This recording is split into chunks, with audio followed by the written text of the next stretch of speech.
All right. This is the next question over here. Let's go. Question number 2, actually. Oh, it's on erase. Question number 2. When the marginal cost is lower than average variable cost, what is happening to average variable cost? When marginal cost is above average variable cost, what is happening to average variable cost? Hint, look at various cost curves. Why are the relationships you described in part A true?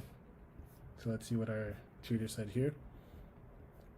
When marginal cost is lower than average variable cost, the average variable cost falls. Whereas when the marginal cost is higher than average variable cost, the average variable cost increases.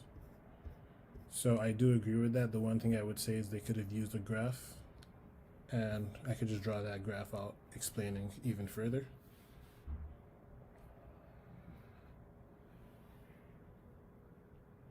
So we'll call this AVC, and we'll call this over here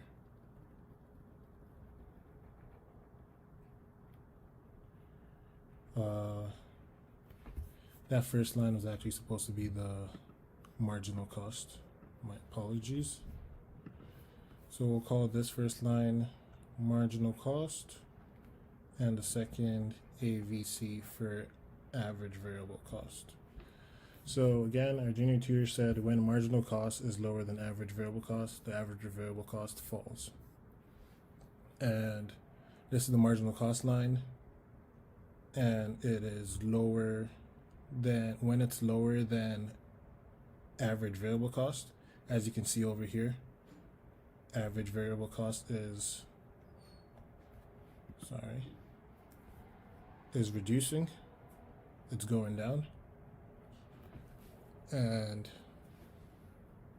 second, let's just call this cost and Q.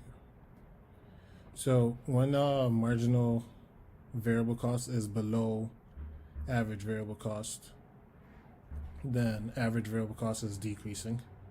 And this is this point where they intersect is also the smallest point. It's the lowest point of AVC, of the average variable cost.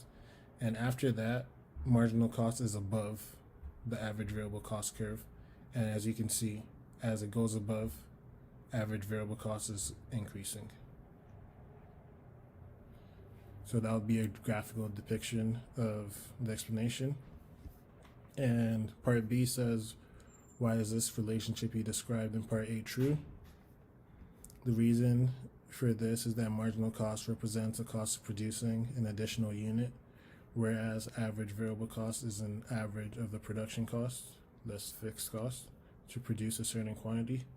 Thus, if marginal cost is higher than the average variable cost, the average would tend to rise, and therefore average variable cost would rise.